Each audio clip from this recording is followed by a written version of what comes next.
我心脏还在胸腔里疯狂擂鼓，就在3分钟前，面试官最后一句“恭喜你，下周入职”砸进耳朵时，我脑子里的弦啪的断了，憋了大半年的郁气顺着喉咙冲出来，没忍住吹了声响亮的口哨。调子是小时候跟我爸学的，好汉歌，粗犷又张扬，在安静的办公区里格外刺耳。嗨嗨，一声清浅却带着穿透力的咳嗽声在身后响起，我浑身一僵，像被按下暂停键的木偶。回头时，撞进一双清亮又带着点嗔怪的眼睛里。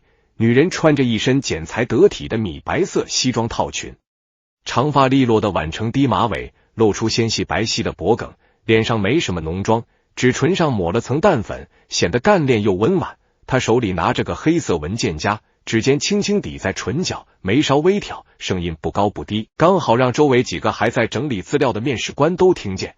这位先生，面试结束就可以离场了，不许调戏面试官。不是，我没有。我慌忙摆手，脸刷的红到了耳根，周围传来几声压抑的低笑，更让我无地自容。我这哪是调戏啊，纯粹是乐极生悲。大半年前，我从老家那个小县城的工厂辞职，揣着仅有的几千块积蓄，一头扎进了这座名为江城的繁华都市。当时我满脑子都是闯一番事业的豪情壮志，可现实很快就给了我一记响亮的耳光。没学历没背景，只有在工厂练就的一身力气和半吊子维修手艺，找工作比登天还难。最初的1个月，我住在城中村月租300块的隔板房里，每天天不亮就揣着简历出门，挤着能把人拍成相片的地铁，跑遍了江城的大小招聘会。招聘启事上那些本科及以上学历3年以上相关经验的要求，像一道道无法跨越的鸿沟，把我挡在门外。有几家小作坊愿意要我，可要么是工资低到不够糊口，要么是工作时间长达10几个小时，还不给签劳动合同。最惨的时候，我身上只剩不到200块钱，连吃了3天泡面。最后一包面吃完的那天晚上，我站在天桥上，看着江城市中心的万家灯火，差点就打了退堂鼓。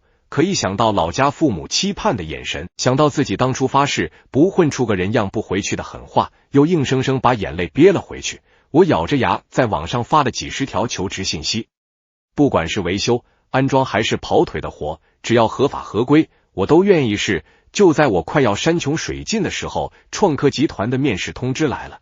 这是江城有名的大企业，待遇好，福利全。我本来没抱任何希望，只是抱着死马当活马医的心态投了简历，没想到竟然真的收到了面试邀请。为了这次面试，我特意花50块钱在旧货市场买了件2手西装，又借室友的剃须刀把胡子刮得干干净净。紧张的一晚上没睡好觉。面试过程比我想象中顺利，负责面试的是技术部的几个主管，他们没太纠结我的学历，反而对我在工厂里积累的维修经验很感兴趣，问了很多实际操作中的问题，我都凭着实打实的经历一一作答。最后进来的就是刚才咳嗽的女总监，她自我介绍说叫苏婉晴，是技术部的负责人。她没问太多技术问题，只是笑着问我为什么想来创科。我当时脑子一热，脱口而出，因为创科给的工资高，而且正规，能让我在江城活下去，还能活得有点尊严。话一出口我就后悔了，觉得太直白太俗气，肯定会让面试官反感。可苏婉晴没笑我，反而点了点头，眼神里带着点理解，很实在的想法，我们公司需要的就是踏实做事的人。现在想来，可能就是这份实在救了我。可谁能想到，面试成功的喜悦冲昏了我的头脑，竟然吹了声口哨，还被当成了调戏面试官。对不起对不起，苏总监，我不是故意的，我就是太高兴了。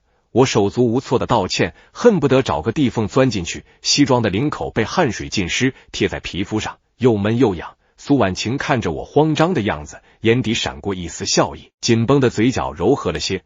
知道你高兴，毕竟这份工作竞争挺激烈的。他顿了顿，翻开手里的文件夹，抽出一张入职须知递给我。下周1早上9点，带着身份证和体检报告来人事部报到，别迟到。哎，好，谢谢苏总监。我连忙双手接过入职须知，像捧着圣旨一样小心翼翼地揣进怀里，指尖碰到他的手指，只觉得一片冰凉，吓得我赶紧缩了回来，脸又红了几分。周围的面试官们已经收拾好东西陆续离开，有人路过时还冲我挤了挤眼睛，那眼神里带着点调侃，让我更不好意思了。苏婉晴也转身准备走，走到门口时，她忽然停下脚步，回头看了我一眼，语气带着点玩笑的意味，下次高兴可以换种方式。口哨确实不太合适，尤其是在办公场合，我记住了，以后再也不会了。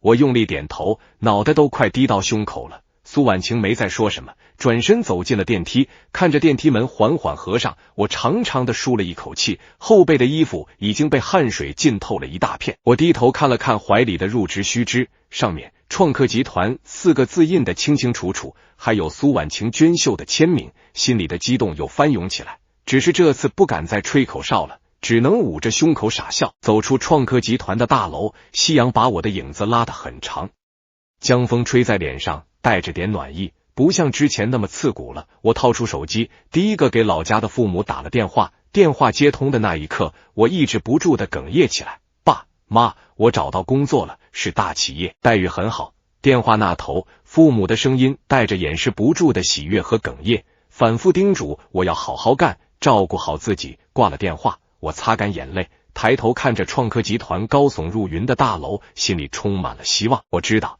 这只是一个开始，未来的路还很长，可能会遇到很多困难，但我不怕，我有手有脚，肯吃苦，肯努力，一定能在这座城市站稳脚跟。而且一想到那个叫苏婉晴的女总监，我心里就有点异样的感觉。她长得真好看，说话的声音也温柔，虽然刚才误会了我，但也没真的生气。下次见面，我一定要好好跟她道歉，再给她留个好印象。我哼着小曲，脚步轻快地走向地铁站。虽然身上还是没什么钱，虽然住的还是隔板房，但我觉得自己的人生已经翻开了崭新的一页。面试成功的喜悦，对未来的憧憬，还有一点点对苏婉晴的好奇交织在一起，让我觉得浑身都充满了干劲。我在心里暗暗发誓，一定要在创科好好干，不仅要赚钱养家，还要做出点成绩来，让苏婉晴看看她没有看错人。至于那个调戏面试官的误会，就当成是我们之间一个特别的出狱纪念吧。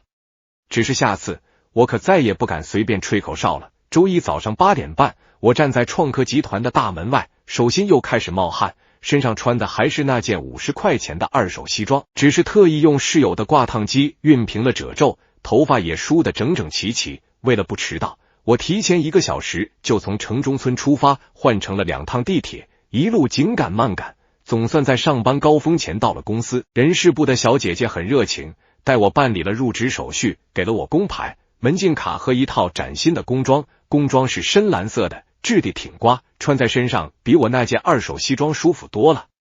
他领着我往技术部走去，边走边说，苏总监特意交代过，让你入职后先去找他一趟，他给你安排工作。听到苏总监3个字，我心里咯噔一下，上次那声口哨的尴尬场景瞬间涌上心头，脸又有点发烫。我点点头，嘴里应着，好心里却在打鼓，他不会还记着上次的事，故意为难我吧。技术部在15楼，办公区很大，几十张办公桌整齐排列，每个人都在专注地对着电脑忙碌，键盘敲击声此起彼伏，透着一股高效又紧张的氛围。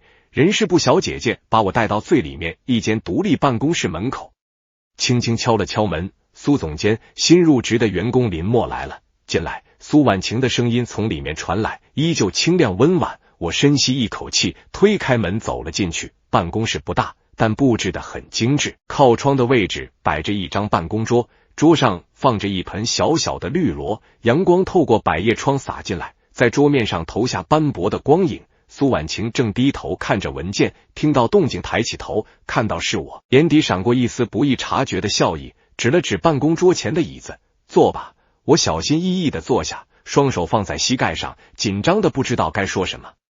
倒是苏婉晴先开了口，她拿起桌上一份文件递给我，这是你接下来要负责的工作，主要是公司设备的日常维护和故障维修，咱们技术部负责整个集团的硬件保障，不能出一点纰漏。你之前有工厂维修的经验，上手应该会快一些。谢谢苏总监，我一定好好干。我连忙接过文件，认真的翻看起来。文件上列着详细的工作内容和注意事项，字迹工整，看得出来是精心整理过的。还有，苏婉晴顿了顿，语气带着点调侃，这次可不能再吹口哨了。要是在办公区影响到别人，可是要扣绩效的。我脸一红，连忙点头，知道了苏总监，上次是我太冲动了，以后绝对不会了。苏婉晴看着我窘迫的样子，忍不住笑了出来，跟你开玩笑的。其实那天我知道你是太高兴了，换作是我，大半年没找到合适的工作，突然拿到创科的 offer， 说不定比你还激动。他的话像一股暖流，瞬间化解了我心里的紧张和尴尬。我抬起头，刚好对上他的眼睛，那双眼睛里满是真诚，没有一丝上级的架子。我心里忽然觉得，这个女总监好像和我想象中不一样，她不仅漂亮干练，还挺善解人意的。谢谢苏总监理解。我挠了挠头，不好意思的笑了。行了，我带你去认识一下同事，以后大家互相照应。苏婉晴站起身，领着我走出办公室。技术部的同事大多是年轻人，性格都挺随和。苏婉晴把我介绍给大家，有人笑着跟我打招呼，还有人主动过来跟我握手，说以后有什么不懂的可以问他们。其中一个叫张磊的男生看起来跟我年纪差不多，性格特别开朗，拍了拍我的肩膀说，林默，以后咱们就是并肩作战的兄弟了，有啥困难尽管说。我心里暖暖的，之前还担心职场人际关系复杂，现在看来好像也没那么可怕。接下来的几天，我开始熟悉工作内容。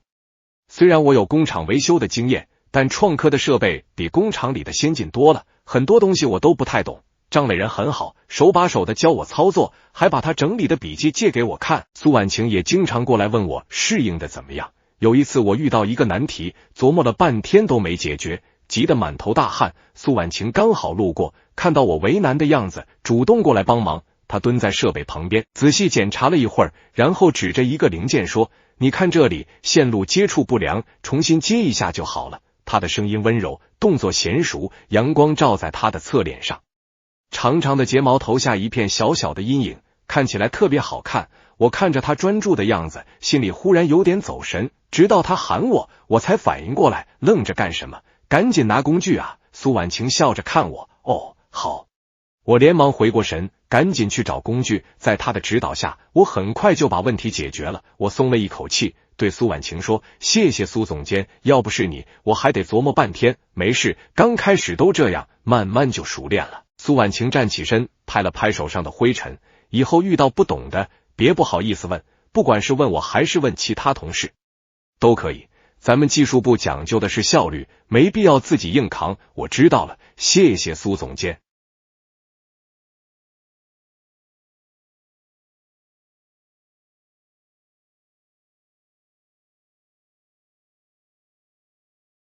我点点头，心里对他的好感又多了几分。除了工作上的帮助，苏婉晴还很关心我的生活。有一次午休，我在茶水间泡泡面，刚好遇到苏婉晴。她看到我手里的泡面，皱了皱眉说，怎么中午就吃这个，没营养。我有点不好意思地说，没事，泡面方便，而且便宜。说实话，我现在手头还不宽裕，能省则省。苏婉晴没说话，转身从她的包里拿出一个饭盒，递给我说，我早上多带了一份，你拿去吃吧，总吃泡面对身体不好。我愣了一下，连忙摆手，不用不用，苏总监，我吃泡面就行，您自己吃吧，拿着吧，我也吃不完，浪费了多可惜。苏婉晴把饭盒塞到我手里，语气不容拒绝，以后别总吃这些没营养的东西，身体是革命的本钱，好好吃饭才能好好工作。饭盒是温热的，里面装着香喷喷的米饭和2菜1汤，看起来就很有食欲。我捧着饭盒，心里暖暖的，眼眶有点发热。来江城这么久，除了父母，还没人这么关心过我。我抬头看着苏婉晴，她已经转身走了，背影纤细而挺拔。我心里暗暗想，一定要好好工作，不能辜负她的关心。那天中午我吃得特别香，吃完饭后，我把饭盒洗干净，还给了苏婉晴，顺便跟她道了谢。苏婉晴笑着说，不用这么客气，举手之劳而已。日子一天天过去，我渐渐适应了创科的工作节奏，和同事们也熟悉了起来。工作上我越来越熟练，遇到问题也能独立解决了。苏婉晴对我的工作表现很满意，在部门例会上还特意表扬了我，说我上手快，肯吃苦，踏实靠谱。听到他的表扬，我心里美滋滋的，比吃了蜜还甜。我和苏婉晴的交集也越来越多，有时候加班到很晚，他会给大家点外卖，有时候我工作出了点小差错，他也不会批评我，而是耐心地帮我分析原因，告诉我下次该怎么改进。在他的身上，我看到了专业、温柔和包容。不知不觉中，我好像对他产生了一种不一样的感情。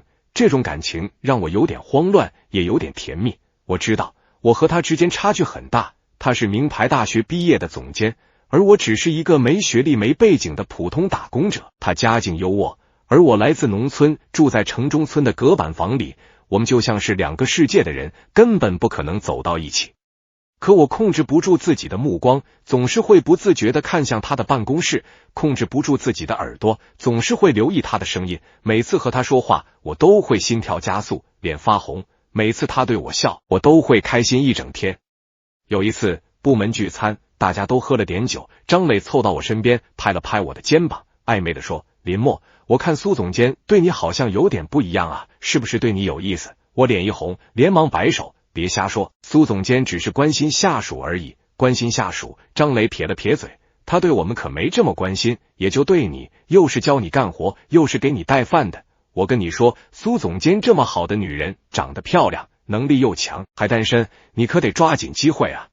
张磊的话像一颗石子，在我心里激起了层层涟漪。我看着不远处和同事们谈笑风生的苏婉晴，她脸上带着浅浅的笑意，眉眼弯弯，好看的让人移不开眼。我心里忽然冒出一个念头，万一有机会呢？那天晚上我喝了不少酒，脑子里全是苏婉晴的身影。回到租住的隔板房，我躺在床上翻来覆去睡不着。我想起了面试那天的尴尬，想起了他给我带的午饭，想起了他耐心教我干活的样子，想起了他温柔的笑容。我知道这份感情可能有点不切实际，但我不想就这么放弃。我想努力工作，努力赚钱，提升自己，让自己变得更优秀，总有一天能配得上他。就在我胡思乱想的时候，手机忽然响了，是苏婉晴发来的微信：“今天喝了不少酒吧，早点休息，明天还要上班，记得多喝水醒酒。”看着手机屏幕上的文字，我的心一下子就软了。我回复他：“谢谢苏总监关心，我知道了，你也早点休息。”放下手机，我心里充满了动力。不管未来有多难，不管我们之间的差距有多大，我都要试一试，为了他，也为了我自己。我要在这座城市好好打拼，争取一个和他并肩站在一起的机会。入职第3个月，江城的夏天就像烧起来一样，空气里飘着灼热的气流，连地铁里的空调都压不住这份燥热。我刚跟着张磊跑完3楼的设备巡检，后背的工装已经湿透了一大片，贴在身上黏腻难受。回到技术部，刚拿起水杯想喝口水，办公区的应急灯突然唰地亮了起来，头顶的主灯全部熄灭，电脑屏幕集体变黑，整个15楼瞬间陷入一片混乱。怎么回事？跳闸了，我的文件还没保存，客户那边还在视频会议呢，这要是断了线，损失就大了。同事们的惊呼声此起彼伏，我心里咯噔一下，直觉不是简单的跳闸。果然，苏婉晴的办公室门砰的一声被推开，她快步走出来，脸上没了平时的温婉，眉头紧锁，声音带着一丝急促：“所有人保持冷静。”张磊，立刻查配电房线路。林默，跟我去机房，核心服务器不能出问题。我下意识地应了一声，抓起工具包就跟在他身后往机房跑。机房在15楼的尽头，里面密密麻麻地排列着服务器机柜，散热风扇嗡嗡作响，温度比外面还高。苏婉晴熟练地打开备用电源开关，指示灯却只闪了一下就灭了，她脸色更沉了。备用电源也故障了，看来是主线路和备用线路同时出了问题。我蹲下身，打开工具包，开始检查线路接口。手指触碰到金属接口时，能感觉到一丝微弱的电流。苏总监，你看这里，我指着一个烧黑的接口，线路老化短路了，而且备用线路的保险管也熔断了，应该是最近天气太热，负荷太大导致的。苏婉晴凑过来查看，头发上的碎发被机房的热气吹得微微飘动，淡淡的栀子花香飘进我的鼻子里，和机房里的机油味混杂在一起，竟意外的好闻。他的肩膀离我很近，我能清晰地看到他脖颈上细小的绒毛，心跳不自觉地快了几拍，情况很紧急。苏婉晴直起身，语速很快：“现在整个集团的业务都停了，客户那边已经在催了。董事长也刚发来消息，要求我们2个小时内恢复供电，否则这个季度的绩效全部归零。2个小时，我心里一惊，线路维修本身不难，但需要先切断总电源，更换老化的线路和保险管，还要测试服务器是否正常运行。这一系列流程下来，2个小时其实很紧张。张磊那边怎么样了？苏婉晴掏出手机给张磊打电话，语气严肃：配电房查的怎么样？尽快排查故障，我们这边已经找到问题了，正在准备维修。挂了电话，苏婉晴看着我：林默，你有把握在2个小时内搞定吗？如果不行，我现在就联系外包团队过来支援。我深吸一口气，心里虽然没底，但看着他信任的眼神，还是点了点头。苏总监，我试试，不过需要有人帮我递工具，还要随时监测服务器状态，不然我一个人忙不过来。好，我来帮你。苏婉晴没有丝毫犹豫，直接走到我身边。你说需要什么工具，我帮你拿。服务器这边我来盯着。机房里没有空调，只有几个老旧的风扇在吹风，吹出来的风都是热的。我脱掉湿透的工装外套，只穿着里面的短袖，开始专注的维修线路。苏婉晴站在我旁边，手里拿着工具盒，我需要什么，她都能准确的递到我手里，动作麻利，一点都不像平时那个坐在办公室里的总监。钳子来了，螺丝刀，十字的，给你。他的声音带着一丝急促，但很沉稳，让我原本有些慌乱的心也平静了下来。我集中注意力，小心翼翼地剪断老化的线路，重新接线，固定接口。汗水顺着我的额头往下淌，滴在地板上，很快就蒸发了。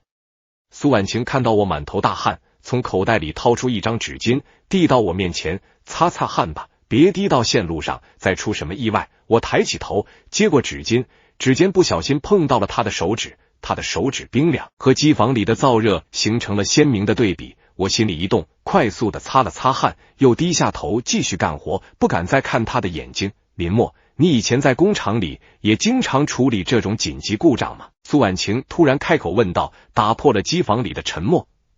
我一边拧螺丝一边回答，工厂里的设备有时候也会突然出问题，尤其是夏天，温度高，线路容易老化，有时候也是赶时间维修，不然生产线停了，损失更大。那你那时候一个人能搞定吗？大部分时候是和工友一起，不过有时候紧急情况也得自己上。我笑了笑，其实都差不多，干我们这行的就是得沉下心来，不能慌，一慌就容易出错。苏婉晴点点头，没再说话，但我能感觉到她的目光一直落在我身上。我心里有点紧张，也有点甜蜜，这种并肩作战的感觉让我觉得我们之间的距离好像拉近了不少，时间一分一秒的过去。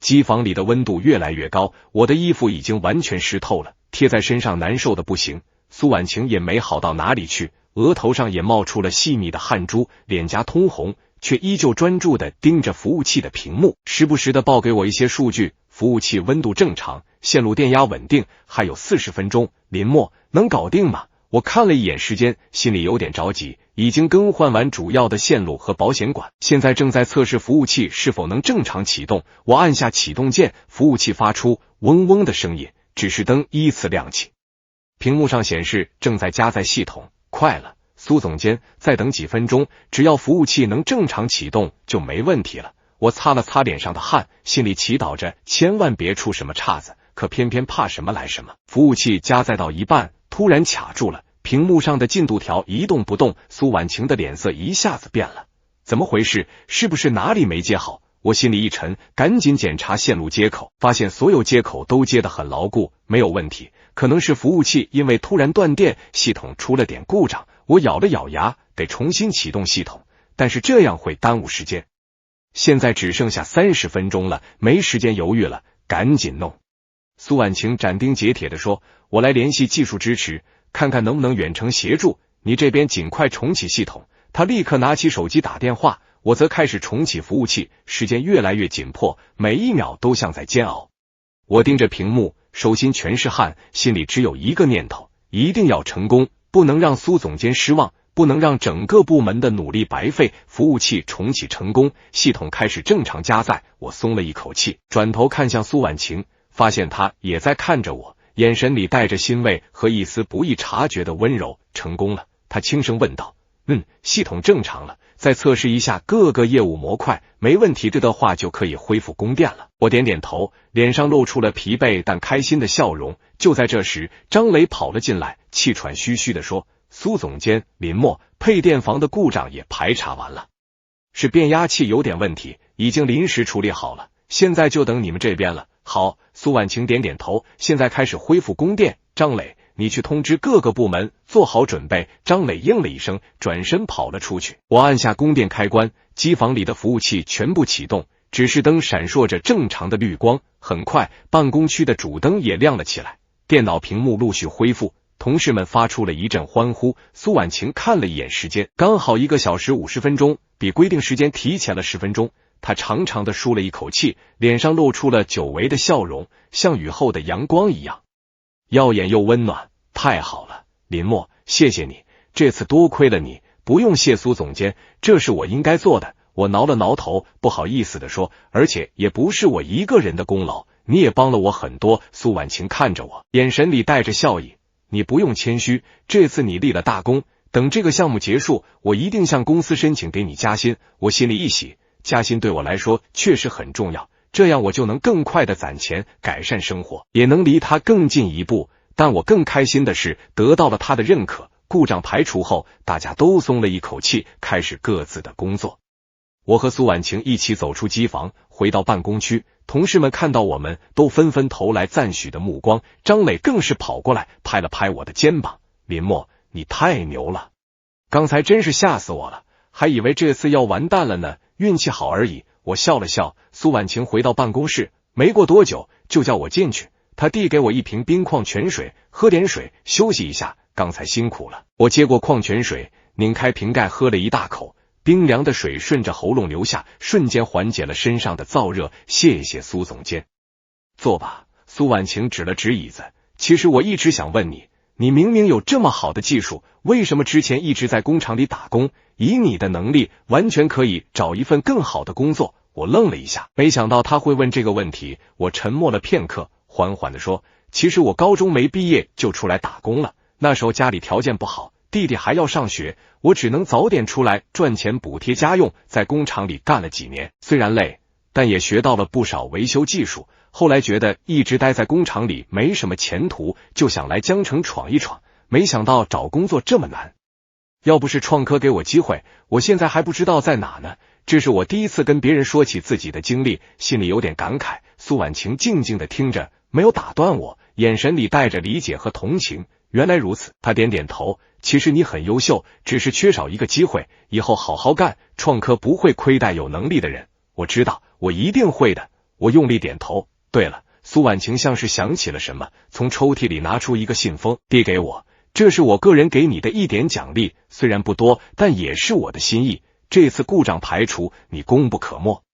我连忙摆手，苏总监，不用了，这是我应该做的，公司已经给我发工资了，我不能再要你的钱，拿着吧。苏婉晴把信封塞到我手里，这不是工资，是我谢谢你的，而且你现在生活也不容易，总吃泡面也不行，拿着这笔钱买点好吃的，改善一下生活。信封里的钱不多，大概也就几百块，但我能感受到他的心意。我看着他真诚的眼神，心里暖暖的，不知道该说什么好，只能默默地把信封收了起来。谢谢苏总监，我以后一定会更加努力工作的。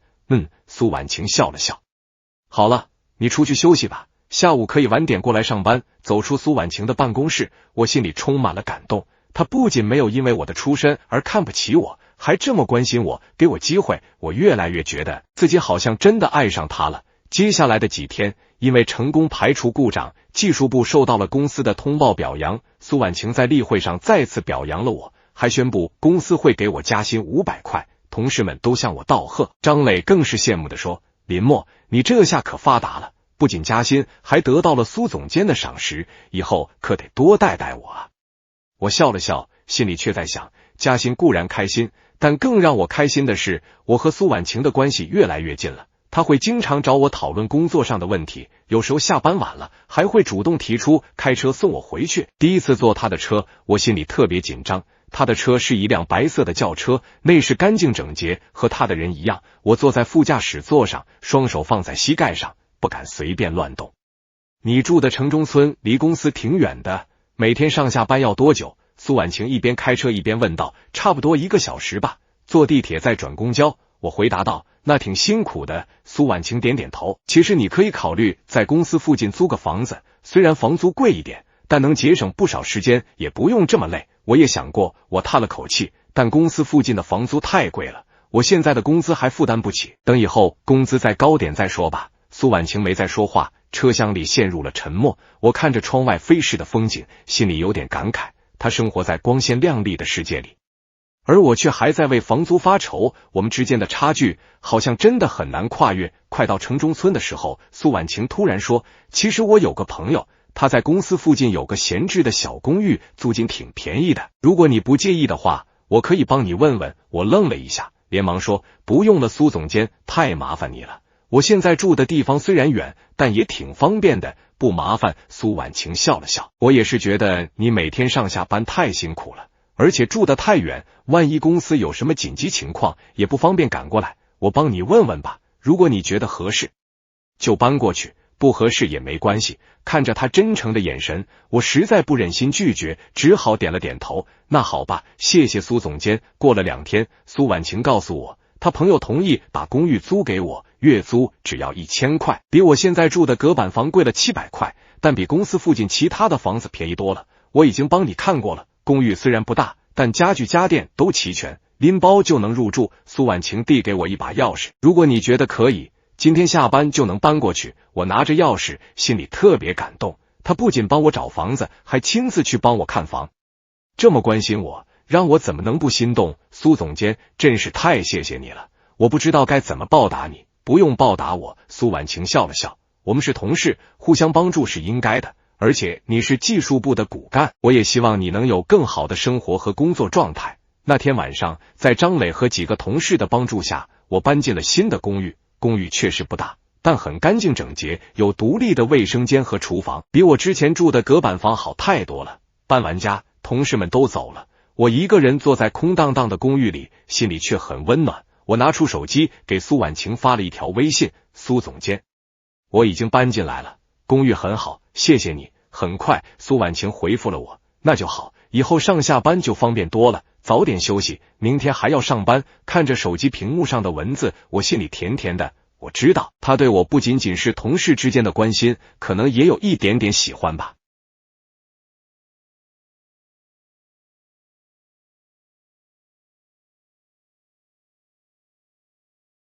接下来的日子，我和苏婉晴的关系越来越暧昧，她会经常给我带早餐，有时候加班晚了，还会和我一起去公司附近的餐厅吃饭。我们会聊工作，聊生活，聊兴趣爱好。我发现我们有很多共同话题，她喜欢看书，我也喜欢；她喜欢听轻音乐，我也喜欢；她喜欢爬山，而我小时候在老家经常爬山，对爬山也很感兴趣。有一次周末的时候，苏婉晴突然给我发微信，林默，你周末有空吗？我想去郊区的青山公园爬山，一个人有点无聊，想找个人作伴。看到微信，我心里一阵狂喜，连忙回复，有空有空，我随时都可以。那太好了，苏婉晴回复道，明天早上8点，我在公司楼下等你，我们一起过去。好嘞！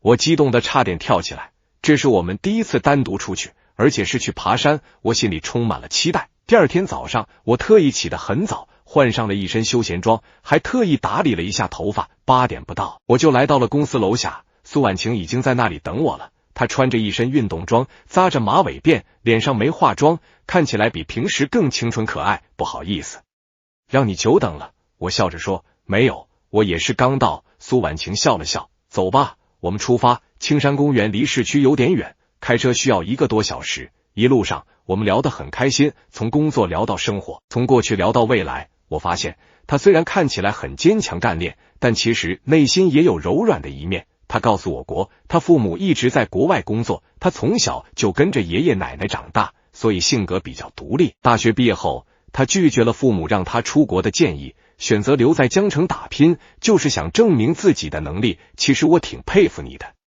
我真诚地说，一个女孩子独自在江城打拼，还做得这么成功，真的很不容易。苏婉晴笑了笑，没什么不容易的，每个人都有自己的选择，既然选择了，就要坚持下去。其实我也很佩服你，从农村出来，没有学历，没有背景，却能凭着自己的努力在创科站稳脚跟，比很多人都强。被他这么一说，我心里有点不好意思。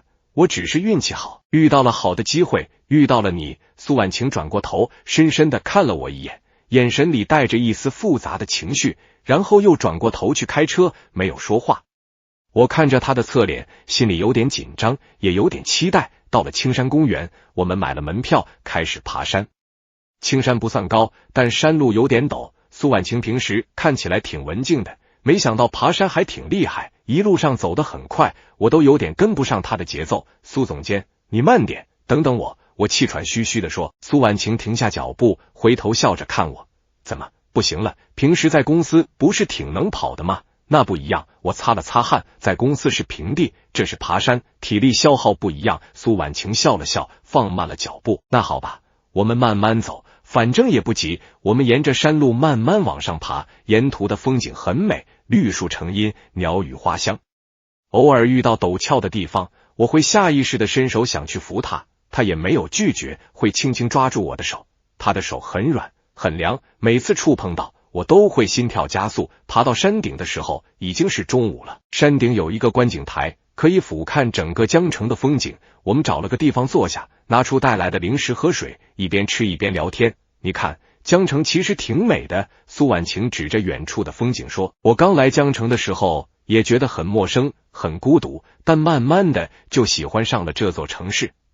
我点点头，我也很喜欢江城，虽然在这里吃了很多苦，但我觉得很值得。这里有很多机会，只要肯努力就能有收获。你说的对。苏婉晴看着我，眼神里带着欣赏。林默，我发现你是一个很乐观很努力的人，和你在一起我觉得很开心也很踏实。听到他这么说，我心里一阵狂喜，鼓起勇气看着他。苏总监，其实我喜欢你很久了。说完这句话，我心里特别紧张，手心全是汗，不敢看他的眼睛。山顶的风很大，吹得树叶沙沙作响，周围一片安静，我能清晰地听到自己的心跳声。苏婉晴沉默了很久，久到我以为他会拒绝我。就在我快要放弃希望的时候，他突然说，林默，其实我也喜欢你。我猛地抬起头，不敢相信自己的耳朵。你说什么？苏婉晴看着我，脸上带着温柔的笑容。我说，我也喜欢你。从面试那天你吹口哨开始，我就觉得你是一个很特别的人。后来相处下来，我发现你踏实、努力、善良，虽然出身平凡，但很有上进心。我喜欢你的真诚，喜欢你的坚持。和你在一起，我觉得很轻松，很快乐。听到他的话，我激动得说不出话来，眼眶一下子就红了。我没想到他竟然也喜欢我，我以为我们之间的差距会成为不可逾越的鸿沟，没想到他竟然不介意。可是我们之间的差距太大了。我哽咽着说，你是总监，我只是一个普通的员工，你家境优渥，我来自农村，我们真的合适吗？苏婉晴伸出手，轻轻握住我的手。林默，我不在乎这些，我在乎的是你的人，是你的能力，是你对我的心意。出身和学历并不代表一切，只要我们互相喜欢，互相支持，一起努力，就没有什么能阻挡我们。他的手很温暖，传递给我一股强大的力量。我看着他温柔的眼神，心里所有的顾虑都烟消云散了。我用力点点头，紧紧地握住他的手。婉晴，谢谢你，我一定会好好对你的。以后我会更加努力工作，让你过上更好的生活。苏婉晴笑了，笑得像山顶的阳光一样灿烂。我相信你。那天下午，我们在山顶待了很久，聊了很多。我们聊未来的规划，聊想要的生活，聊彼此的梦想。我知道，从这一刻起，我们的关系已经不一样了。我们不再是单纯的上下级，也不再是暧昧的同事，而是恋人。下山的时候，我们手牵着手，沿着山路慢慢往下走。阳光透过树叶的缝隙洒下来，在地上投下斑驳的光影，就像我们的未来一样，充满了希望和美好。回到公司后，我们没有立刻公开关系，毕竟在同一家公司，而且他还是我的上级，公开关系可能会引起不必要的麻烦。我们还是像以前一样，在公司里保持着上下级的关系，但私下里我们会像普通情侣一样，一起吃饭，一起看电影，一起散步。每次和他在一起，我都觉得很幸福。他会包容我的小缺点，鼓励我学习新知识，支持我做自己想做的事情。在他的影响下，我也开始利用业余时间学习，报了一个计算机维修的培训班，希望能提升自己的能力，让自己变得更优秀、配得上他。有一次我们一起去看电影，看完电影出来，外面下起了小雨，苏婉晴没有带伞，我把自己的外套脱下来披在她身上，然后牵着她的手慢慢走在雨中，雨水打湿了我的头发和衣服，但我一点都不觉得冷，因为心里暖暖的。林默，你会不会觉得很委屈？苏婉晴突然问道，我们在一起却不能公开，还要偷偷摸摸的，让你受委屈了。我停下脚步看着她，婉晴，我不觉得委屈，能和你在一起我已经很满足了，公开不公开不重要，重要的是我们彼此喜欢，心里有对方，等以后时机成熟了，我们再告诉大家也不迟。苏婉晴看着我，眼里含着泪水，用力的点了点头。林默，有你真好。我把他紧紧地抱在怀里，心里暗暗发誓，一定要好好努力，尽快给他一个光明正大的未来，让他不用再偷偷摸摸地和我在一起。就在我以为我们的感情会一直这样顺利发展下去的时候，一件意想不到的事情发生了，给我们的感情带来了巨大的考验。那天公司来了一位新的副总裁，叫王浩，王浩是董事长的侄子，年轻有为，长得也很帅气。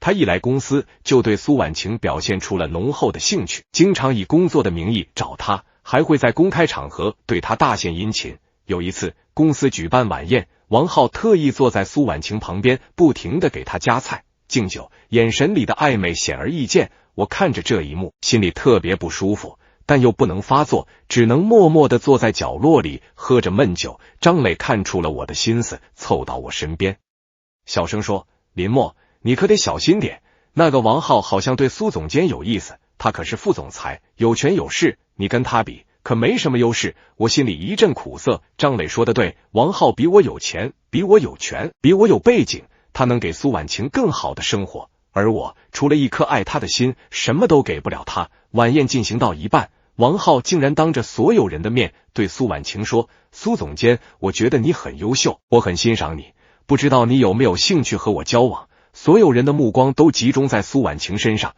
包括我，我心里特别紧张，手心全是汗，生怕他会答应。苏婉晴愣了一下，然后淡淡的说，王总，谢谢你的欣赏，但我已经有喜欢的人了。听到这句话，我心里悬着的石头终于落了下来，激动的差点站起来。王浩脸上的笑容僵住了，有点尴尬的说，是吗？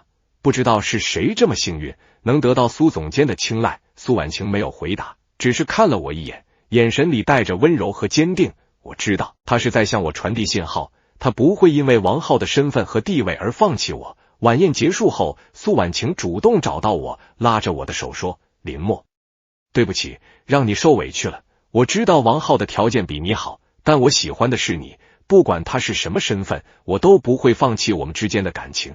我紧紧地握住他的手，感动得说不出话来。婉晴，谢谢你，谢谢你相信我，我一定会好好努力，不会让你失望的。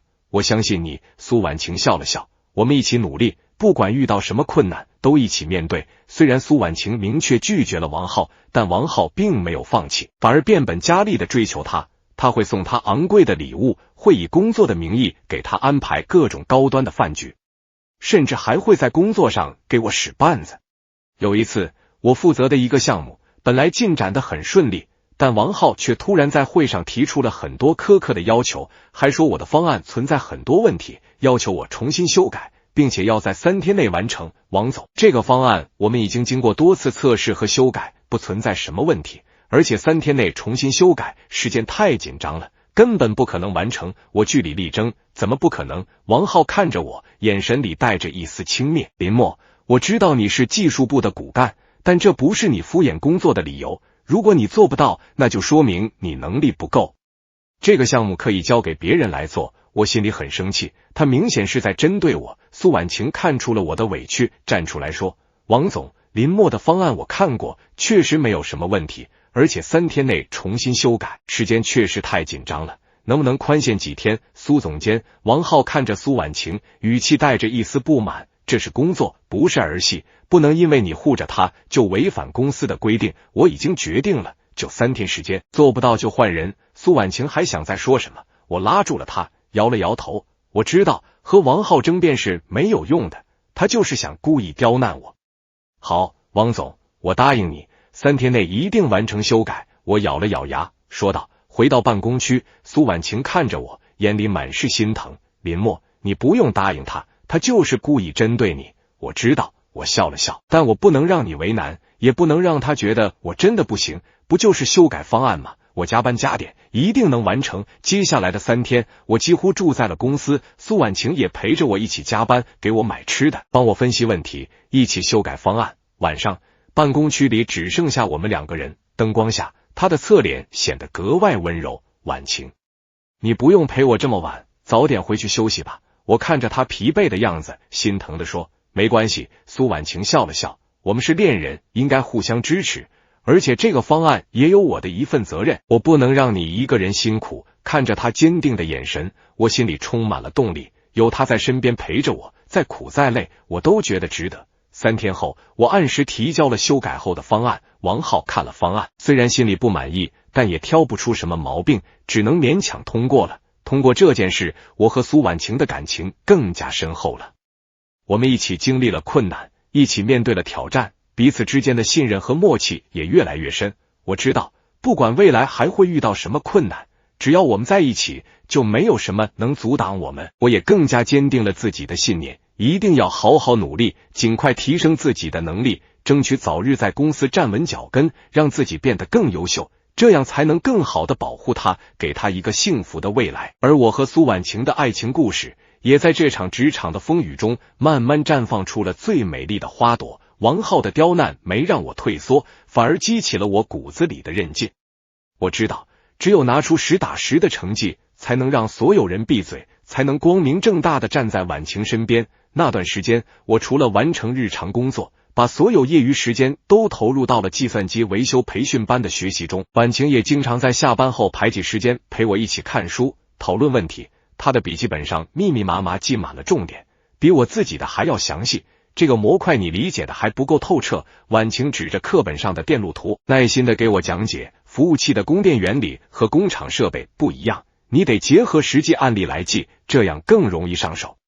他的指尖划过纸面，留下淡淡的栀子花香。我看着他专注的样子，心里既温暖又愧疚。他已经够忙了，还要为我操心。婉晴，要不你别陪我这么晚了，我自己慢慢琢磨就行。我轻声说。他抬起头，眼底带着笑意。傻瓜，我们是恋人啊，你的事就是我的事，而且看着你一点点进步，我也很开心。在他的鼓励和帮助下，我的技术提升得很快。3个月后，我顺利通过了培训班的高级考试，拿到了行业认证证书。更巧的是，就在我拿到证书的第2天，公司接到了一个重大项目，为江城新建的科技园区搭建全套智能供电和服务器系统。这个项目由王浩牵头，技术部负责核心实施，而王浩点名让我担任项目技术负责人。林默，这个项目关系到公司的声誉，你要是搞砸了，可别怪我不讲情面。王浩在项目启动会上眼神轻蔑地看着我，语气带着明显的挑衅。我知道他是想让我出丑，只要我搞砸这个项目，他就有理由把我赶出公司，到时候再追求婉晴就少了最大的障碍。但我没有退缩，直视着他的眼睛。王总放心，我一定不会让公司失望。婉晴坐在我身边，悄悄在桌子底下握住我的手，用眼神给我打气。他的手心温暖而有力，瞬间给了我无穷的勇气。这个项目的难度远超我的预期，科技园区的规模很大，需要搭建的服务器和供电线路错综复杂，而且要求在2个月内完成，时间非常紧张。更棘手的是，王浩故意给我设置了很多障碍，要么是提供的设备参数不全，要么是临时更改方案，让我团队的工作多次陷入停滞。有一次，我们按照王浩提供的参数采购了一批供电设备，可安装的时候才发现参数和实际需求完全不符，根本无法使用。而此时距离项目中期验收只剩下3天时间，如果不能按时完成安装，项目就会被延期，公司还要支付巨额违约金。林默，这可怎么办？重新采购设备至少需要5天，根本赶不上验收啊！团队里的技术员急得团团转，语气里满是焦虑。我心里也很着急，但还是强迫自己冷静下来。大家别慌，先把现有设备的参数重新检测一遍，看看能不能通过改造满足需求。接下来的3天3夜，我带着团队泡在科技园区的施工现场，饿了就吃泡面，困了就趴在桌子上眯一会儿。婉晴也放下了手头的其他工作，全程陪着我们，帮我们协调资源，对接供应商，还经常深夜给我们送来热饭和咖啡。林默，喝点热咖啡提提神，别累坏了。他把一杯冒着热气的咖啡递到我手里，眼里满是心疼。我接过咖啡，暖意顺着喉咙流进心里，疲惫瞬间消散了大半。婉晴，谢谢你，有你在，我就什么都不怕了。他笑了笑，伸手擦掉我脸上的灰尘。傻瓜，注意安全，我相信你一定能做到。经过3天3夜的奋战，我们终于通过改造现有设备，成功完成了中期验收。验收那天，董事长亲自来到现场检查，看到我们搭建的系统运行稳定，各项指标都远超预期，忍不住连连称赞，做得好。林默，你果然没让我失望。王浩站在一旁，脸色难看到了极点，却又不得不挤出笑容附和。我知道这一局我赢了，项目顺利推进。2个月后，我们按时完成了整个系统的搭建和调试。在项目竣工仪式上，董事长当着所有嘉宾和员工的面再次表扬了我。林默虽然学历不高，但他踏实努力，技术过硬，是我们公司的栋梁之才。我决定破格提拔林默为技术部副总监，负责公司所有重大项目的技术实施。全场响起了热烈的掌声。我看着身边的婉晴，她眼里含着泪水，脸上却带着骄傲的笑容。我知道这一天，我终于凭借自己的努力站在了和她并肩的位置上。仪式结束后，王浩走到我面前，脸色阴沉，算你厉害。说完，他转身就走，从此再也没有在公司里针对过我，也没有再纠缠婉晴。我和婉晴的关系也终于可以光明正大的公开了。那天晚上，技术部的同事们为我举办了庆祝晚宴，张磊第一个站起来起哄，林默，苏总监，现在你俩都升职了，是不是该给我们一个交代啊？我们早就看出来你们不对劲了。同事们纷纷附和，眼神里满是期待。我看着身边的婉晴，她脸颊微红，却主动握住我的手，笑着对大家说，没错，我和林默确实在谈恋爱，以后还请大家多多关照。全场爆发出欢呼声，大家纷纷举杯祝福我们。我紧紧地握住婉晴的手，心里充满了幸福和满足。这一刻，我不用再偷偷摸摸，不用再担心别人的眼光，终于可以光明正大地守护我心爱的人了。公开关系后，我们的恋爱更加甜蜜了。婉晴会经常来我的公寓给我做饭、打扫卫生，把我的小公寓打理得温馨又整洁。我也会在休息的时候陪她去逛街、看电影、爬山，就像所有普通情侣一样，享受着属于我们的幸福时光。有一次，我们一起去逛超市，婉晴推着购物车，认真地挑选着食材，嘴里还念叨着，你最近经常加班，得多买点排骨和山药，给你炖排骨汤补补身体。我跟在他身后，看着他认真的样子，心里暖暖的。突然，我想起了一件重要的事，拉住他的手，婉晴，有件事我想跟你商量一下。什么事？他转过头，疑惑地看着我。我想带你回家见见我爸妈。我鼓起勇气说，他们一直催我找对象，现在我们关系稳定了，我想让他们看看你，也让你看看我的家乡。婉晴的眼睛亮了起来，脸上露出了期待的笑容。好啊，我早就想去看看你长大的地方了。半个月后，我们趁着国庆假期一起回了我的老家，那是一个偏远的小山村，没有城市的繁华，却有着清新的空气和淳朴的民风。我爸妈早就盼着我回家，看到婉晴的时候，脸上乐开了花，拉着她的手嘘寒问暖，一点都不嫌弃她是城里来的姑娘。婉晴啊，你可真是委屈你了，跟着林默这孩子受苦了。我妈拉着婉晴的手，眼里满是心疼，我们家条件不好，你可别嫌弃。婉晴笑着摇摇头，阿姨，我不嫌弃，林默很优秀，能和他在一起，我很幸福，而且我喜欢这里的环境，空气真好。接下来的几天，婉晴跟着我妈一起做饭、做家务，陪我爸聊天，很快就和我家人打成了一片。我看着她和我爸妈其乐融融的样子，心里别提多开心了。我知道她已经真正融入了我的生活，成为了我家人的一份子。假期结束后，我们回到了江城。没过多久，婉晴告诉我，她爸妈要从国外回来，想让我见见他们。听到这个消息，我心里既紧张又期待。我知道婉晴的家境比我好太多，她爸妈可能会嫌弃我的出身，不同意我们在一起。林默，别紧张，我爸妈不是那种看重出身的人，他们更看重的是你的人品和能力。婉晴看出了我的紧张，安慰我说，而且你现在这么优秀，我相信他们一定会喜欢你的。尽管有他的安慰，我心里还是很忐忑。见面那天，我特意穿上了新买的西装，把自己打理得干干净净。婉晴的爸妈看起来很儒雅，待人也很温和，并没有我想象中的架子。林默，我听婉晴说你很努力，从农村出来，凭着自己的能力在创科站稳脚跟，还当上了副总监，很不容易。婉晴的爸爸看着我，语气平和地说，我们不看重你的出身，只要你能好好对婉晴，让她幸福，我们就放心了。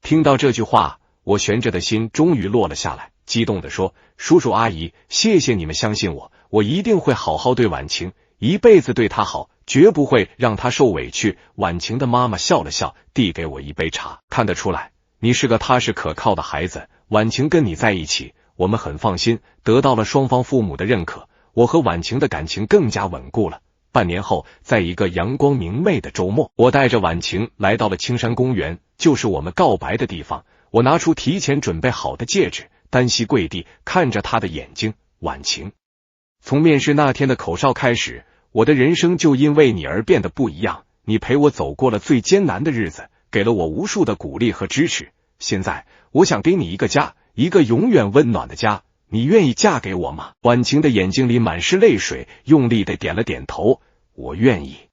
林默，我愿意嫁给你。我把戒指戴在她的手上，起身把她紧紧地抱在怀里。山顶的风轻轻吹过，带着鸟语花香，仿佛在为我们祝福。1年后，我们在江城举办了婚礼，婚礼很简单，但很温馨，双方的家人、公司的同事和朋友都来为我们祝福。张磊作为伴郎，在婚礼上开玩笑说，林默，你可真是人生赢家，不仅事业有成，还娶到了我们公司最美的总监，以后可得好好对苏总监，不然我们可不答应。全场响起了笑声和掌声，我看着身边穿着婚纱、笑靥如花的婉晴，心里充满了幸福。我想起了刚来江城时的狼狈，想起了面试时的尴尬，想起了和婉晴并肩作战的日夜，想起了那些曾经的质疑和阻碍。但现在，所有的苦难都变成了甜蜜的回忆，所有的努力都有了最好的回报。婚后，我们搬进了一套不大但温馨的房子里。每天早上，我们一起起床，一起吃早餐，然后一起去上班。晚上，我们一起下班回家，婉晴做饭，我洗碗，饭后一起散步、看书、聊天，日子过得平淡而幸福，充满了烟火气息。有时候，婉晴会笑着问我，林默，你还记得面试那天你吹的口哨吗？当时我还以为你在调戏我呢。我笑着把他搂进怀里，当然记得，那声口哨可是我这辈子吹的最对的一次，不然怎么能把你骗到手呢？他捶了我一下，眼里却满是笑意，油嘴滑舌。我紧紧地抱着他，心里暗暗庆幸，庆幸自己当初没有放弃，庆幸自己遇到了婉晴，庆幸自己用努力换来了今天的幸福。我知道，我和婉晴的故事没有惊天动地的情节，也没有童话般的浪漫，但它真实而温暖，就像我们普通人的生活一样，只要心怀希望，踏实努力，就能收获属于自己的幸福。而那声在面试厅里响起的口哨，也成为了我们爱情里最特别、最珍贵的回忆，见证了一个普通农村小伙在城市里打拼、逆袭，最终收获事业和爱情的圆满人生。